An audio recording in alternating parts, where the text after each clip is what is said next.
یہ دو سوالوں پہ رسپونڈ کرنا چاہتا ہوں کہ کیتھولسزم میں تو کم از کم یہ ہوا کہ انہوں نے تنقید کر لی کہ یہ بات الہامی نہیں تھی، یہ ہماری فکر کی خرابی تھی. لیکن میرا خیال ہے جو مسلم کلرجی ہے اس میں کسی کا احساس ہے ہی نہیں، اور مسلم دنیا ایک بند گلی میں کھڑی ہے. دوسری جو پروفیسر صاحب نے بات کی ہے وہ اعتراض یہ ہو رہا ہے کہ اول تو آپ نے اٹانومی عمل نہیں کیا، اور ماشاء اللہ جب آتا ہے تو وفاق نہ جمہوریت نہ کچھ رہ جاتی ہے. اور وہ اگر یہ کہتے ہیں کہ کنکرنٹ لسٹ ختم کر دو، فلاں لسٹ ختم کر دو، 4 محکمے رکھو یا 5 محکمے رکھو، تو آئین ایک دفعہ بن جاتا ہے. اس کے بعد وہ یہ نہیں ہوتا کہ وہ کوئی الہامی کتاب ہے اور آخری لفظ ہے. اس میں حالات کے حساب سے تبدیلیاں آتی رہتی ہیں. ہندوستان کے آئین میں، امریکہ کے آئین میں، دنیا بھر کے آئینوں میں یہ تبدیلیاں آتی رہتی ہیں. لیکن یہ نہیں ہوتا جیسے پاکستان میں ہوتا ہے کہ ہر 7ویں 8ویں سال فوج آتی ہے، آئین توڑتی ہے اور قبضہ کر لیتی ہے. لیکن اس کے باوجود 73 کے آئین کی جو لیجیٹیمیسی ہے، جو اس کی کیا کہتے ہیں اسے، اس کی اخلاقی برتری جو ہے وہ یہ ہے کہ کسی بھی فوجی کے قبضہ کرنے کو کسی نے اس کے جانے کے بعد اگر اس کی موجودگی میں نہ صحیح اسے صحیح قرار نہیں دیا.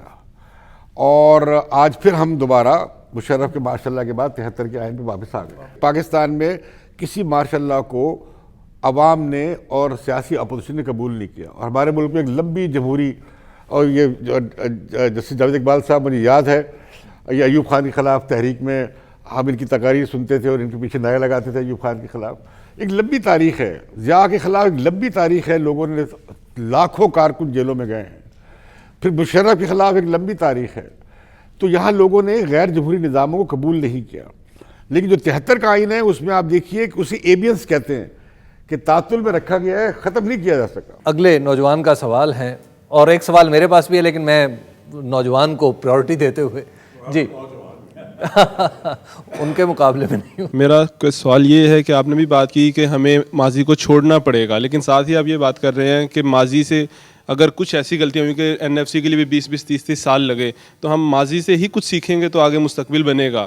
اور دوسری طرف ہمارے نصاب اکثر باتیں غلط ہوتا ہے، پتہ نہیں یہ ٹھیک ہے یا غلط. ہمیں اکثر یہ بھی کہا جاتا ہے کہ 23 مارچ 1940 کو جو قرارداد منظور ہوئی اس میں ورڈ اسٹیٹس کا یوز کیا گیا، نہ کہ اسٹیٹ کا. بعد میں کچھ لوگوں نے بیٹھ کے ڈیسائیڈ کیا کہ جی یہ اسٹیٹس نہیں اسٹیٹ ہونی چاہیے، یعنی کہ موجودہ بنگلہ دیش اور یہ پاکستان ایک ملک ہوگا. حالانکہ ادھر تب 23 مارچ کو تو یہ فیصلہ ہوا کہ دونوں علیحدہ علیحدہ ہی بنیں گے، اسٹیٹس یوز ہوا. تو کیا ہم یہ ماضی میں جا کے سوچیں تاکہ دوبارہ یہ 1900 فاقیہ نہ آئے اور بنگلہ دیش دوبارہ نہ بنے، سکوت ڈھاکہ دوبارہ نہ ہو؟ جو لفظ اسٹیٹس کا استعمال لاہور ریزولوشن میں ہوا تھا اس کے متعلق بعد میں یہ بات کہی گئی کہ وہ ٹاپوگرافیکل ایرر تھا، اور دراصل مقصد اس میں اسٹیٹ ہی کا تھا. لیکن اگر فرض کیے یہ تصور کر بھی لیا جائے کہ جیوگرافیکل نان کنٹیگوسنس کے سبب اس وقت 2 اسٹیٹس بھی بن سکتی تھیں، یا ایسٹ پاکستان کو یہ چوائس دی جا سکتی تھی کہ آپ اگر کنفیڈرل اسٹیٹ چاہتے ہو تو وہ بنا لو، اور اگر آپ فیڈرل اسٹیٹ چاہتے ہو تو اس میں شامل ہو جاؤ.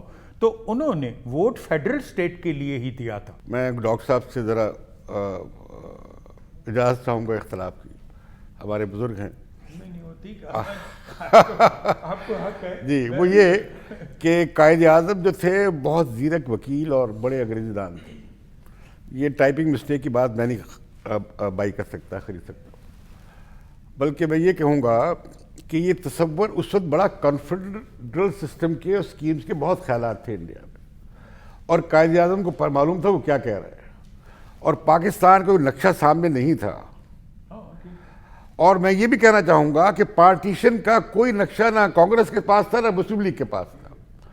اور پھر ایک اور آخری بات اس پہ بھی کہوں گا کہ قائد اعظم نے سہرہ وردی کو اجازت دی کہ اگر جا کے تم بنگال اکٹھا رکھ سکتے ہو تو جاؤ کر لو. اور آپ کی اطلاع کے لیے عرض ہے کہ گاندھی جی نے اور حسین شہید سہرہ وردی نے اکٹھے مرن برت کیا فسادات کے خلاف.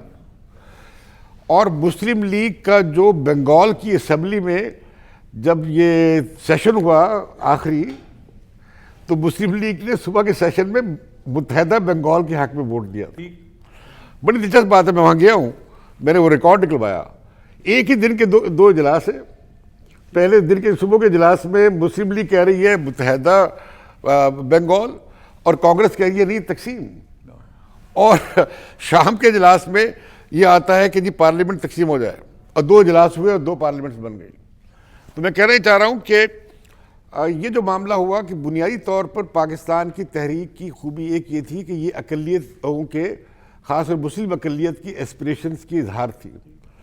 اور میں یہ کہنا چاہوں گا کہ نہ ہندوستان میں نہ پاکستان میں اقلیتی سوال علیحدگی کے باوجود, تقسیم کے باوجود ایڈریس نہیں ہو سکا.